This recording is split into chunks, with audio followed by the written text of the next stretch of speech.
All right, y'all. So let's talk about this. So here's the deal. I don't want to address racists at all. I don't respect him. I don't even want to say his name. So racist it is. Now, I'm going to tell you how Mario Barrios made racist look better than what he is. It's real simple. Mario Barrios, he isn't special. He's just an average C-level basic boxer. Now, you can be basic and be a A-, A+ basic boxer. You know, B-, B+, whatever, right? Okay. Mario Barrios doesn't know how to troubleshoot in the ring. He doesn't know how to adjust and adapt. If he doesn't have a size advantage, he definitely fights cautiously.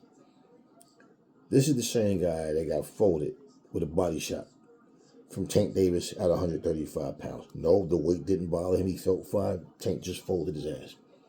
This is the same guy who fought a Keith Thurman that was out of boxing for 2-3 years, and he came back, and Mario Barrios was his first fight back, and he lost. This is the same Mario Barrios who purposely, they didn't want no parts of Jerron Boots in this. This is the same Mario Barrios who's never beaten a top-level opponent his entire life. And he went in there and drew with an over-the-hill, okay, Manny Pacquiao. When it comes to racist, looking at his last performance, excuses. Oh, he showed the pictures of his hand. What? Who cares? Who gives a fuck? I don't. So racist. We know what his bread and butter is. So does Joe Goosen. Joe Goosen was his guy. Okay? This is the same dude that went in there, took a body shot from Tank Davis, went down. Tank's telling him, get up, get up. He's getting up, shook his head, no, and then wouldn't get up. Okay? Chicken shit, chicken hearted. Okay. Listening to Joe Goosen's instructions, it makes me feel like Joe Goosen knew going into this fight he had no faith that Mario Barrios could win. It's like, okay, it's going to be a big payday. No, a good payday at least. And fuck it, let's just see what happens. Okay? Mario Barrios doesn't have the tools to do the simplest things, and he showed you that. This is why I said if Tank Davis was his size, Tank would have knocked him out early. He'd have knocked him out early. Mario Barrios.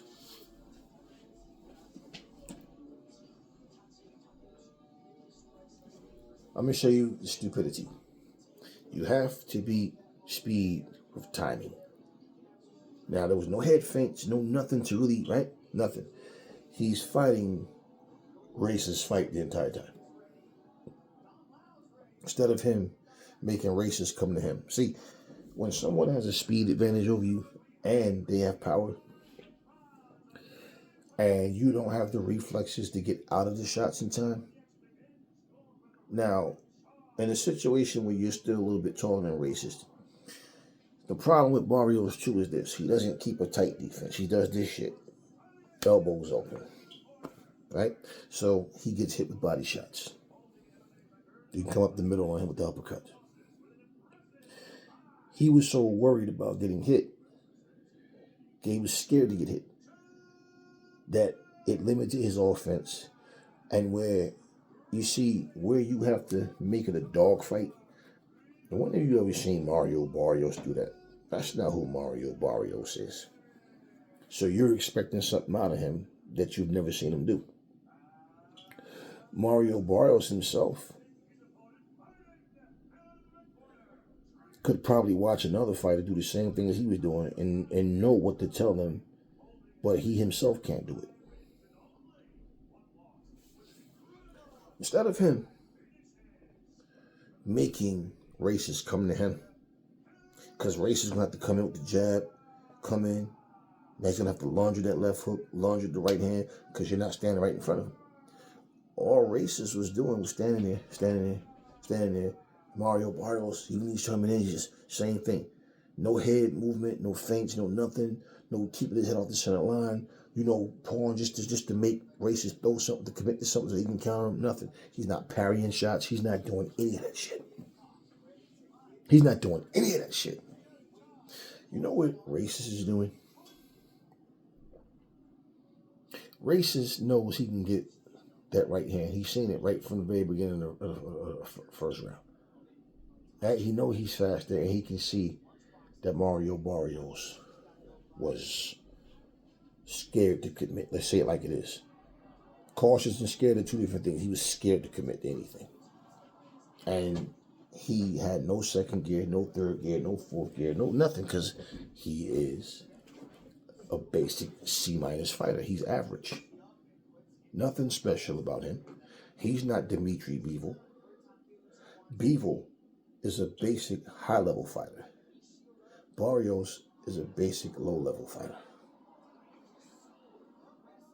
Joe Goosen was not giving him any instructions how to get in, what I need you to do to get in, and how do no, you got to make it an ugly fight. You're going to have to go in there and, right? No, I need, I need you to pressure him, I need him to come in. He's standing ringside there asking him, he's talking about how he know what he has to do, but he just can't do it, and right, he's getting hit, right. What help was Goosen in this corner? And the truth is, even if Goosen was giving him good instructions, Mario Barrios just doesn't have the ability to do what he needed. He was scared of Racist speed and power. It's simple. So, I don't know why everybody is acting so shocked about what happened, because I've never seen anything special about Racist. Well, him either, but about Mario Barrios. I've always seen him as just an average fighter. Let's not forget, Romain Stavern once held the belt. John Ruiz once held the belt. Okay? John Ruiz once held the belt. I mean, there's so many more people that we can think of that held the belt at some point, and they, Trevor Bryant held the belt. So what? A lot of fights, these belts ain't nothing but trophies. They just hand it to people. They pick the right person for a particular fight just to fatten them up for somebody else. So what happened in that fight is what happened. I'm going to do a series of videos. I think the first one I'm going to do, I did in the community section, I did a Roy Jones versus a Rocky Marciano. And I have, when you type in things, right, it becomes all right, I said this, I said that, okay. But coming from that to a video, people will get to see. And for me, I respect some opinions, okay? Even if I don't agree with you, I might hit the like on your comment. That doesn't mean I agree with you. But it's all opinions. But my opinion is not off of a bias. My opinion is, and also not off popular demand. I give it to you raw. If it wasn't for community guidelines, man, I would Chromecast stuff. I would film it and show you guys and break down things and explain it as we're watching. Simply because fanboyism causes people to say a lot of things out of their feelings, not off knowledge, and they overlook who's who. But we just need some more things to happen in boxing for the right reasons. And like I said, fantasy fights are fantasy fights, but it gives me something to look forward to with doing this, because in all honesty, people with boxing today, it's just getting harder and harder to get in, like really into these fights. It really is. But Racist was supposed to win that fight.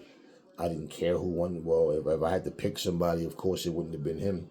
But I personally just didn't give a fuck about this fight. I really didn't. But this is a fight where people are gonna say he's back, right? And he finally won a major title. He finally, okay, cool. And not only that, but listen, they're gonna make you think, try to talk to you like Mario Barrios is better than what he was. Like racists went there and just took apart a technician or some real killer. He went there and be the average guy, like he was supposed to. Okay, but racist wasn't tested. Barrios, you see how? Take for example, Manny Pacquiao fought Juan Manuel Marquez 3 times. But you see that fourth fight, Marquez said, okay. He started, because he's a counterpuncher, a natural counterpuncher. He's making Pacquiao come to him. And he takes that step back, and Pacquiao leaps in, trying to catch him, trying to outquick him, and step back, bow, uppercut. Pacquiao never seen it coming. If you stand right in front of, and let me tell you, if you watch races when he train, like when he's hitting the pads and all that, hitting the middle double in bag and all, yeah, that's how he does. He stands there and he just lunges with power shots, standing straight up with his chin up. And basically, even though he's exposing his chin, even though he's making mistakes while he's landing punches, when you don't have the reflexes to get away, you don't have the speed to get away, the timing, then you're in trouble. And that's with anybody. Landing a lucky punch can happen, yeah, but people talk about Mario being a bigger, stronger guy. None of it mattered. It's like Stephen Fulton. It didn't matter. He was bigger and stronger, or was a bigger guy than Nue. Not necessarily he wasn't stronger, but when they talk about the punching power of Barrios, everybody knows if you can't hit the target, then it doesn't matter how hard you hit. And once racists saw, okay, he's scared to engage. Yeah, he stayed on his toes. He was throwing the jab out. He wasn't even snapping. He was kind of pushing it. But he would throw the right hand right behind the jab. Times leave with that slap with the left hook. Throw the uppercut up the middle. And he's just stepping around. It just was easy. It was just an easy night because Mario Barrios, let's just say it like it is, he's weak. Mario's weak. There's nothing special about this guy. But if the commentators is saying something different, then you think you saw something special. He made racists look better than what he is. What happens when you're not standing right in front of him? What happens when he has to come find you? What happens when he gets desperate, start throwing all them punches, and all of a sudden he gets clipped? No timing, no setups, no plan A, B, C, or D. Just plan A. And he wasn't even sure about his plan A. Okay? A C-level basic fighter with the confused, he didn't even know what his plan A was. He was frustrated, he was scared, and he looked really uncomfortable. His confidence wasn't there. And Joe Goosen is garbage. Joe Goosen is he's no help. So, and let's just think about this. Since his loss to Tank Davis, can we say Mario Barrios looks better in any other fight? The people, oh, he looks better. That's what they do. That's what they do. They give you a guy that you're supposed to look good against, and if you do look good against him, he looks better. This is what they do, guys. So there was nothing special about him. I don't give a fuck about racists winning the title. I don't give a shit about racists at all. I have no respect for him. Like he made it known he was mad at himself for losing to Raleigh, but talking about he hurt his hand and all that, whatever. Yeah, I know, but you never heard him say he was sorry about all that disrespectful shit that came out of his mouth. And I don't need his apology. Fuck him. I can care less about that dude. If I seen him on fire, I would even piss on him to put the fire out. I don't fuck with people like that. And I know that that's what racist people expect to happen now in this generation. Oh, these niggas are soft. Yeah, I could do whatever. And, they're going to be mad for a little bit, but then after they'll forgive me. They'll be, because it was black people, either, I'm going King Ryo. I know you coons will. Yeah, you had a bunch of coons over there betting on him and rolling for him to win. Yeah, of course. Of course. That's what coons do. Bunch of house and field niggas. But anyway, I just wanted to make this known. Nothing special happened. He did what he was supposed to with the limited, scary, shook, chicken shit, C-level basic fighter. That's all I got for you guys. At the end of the day, I said what I said.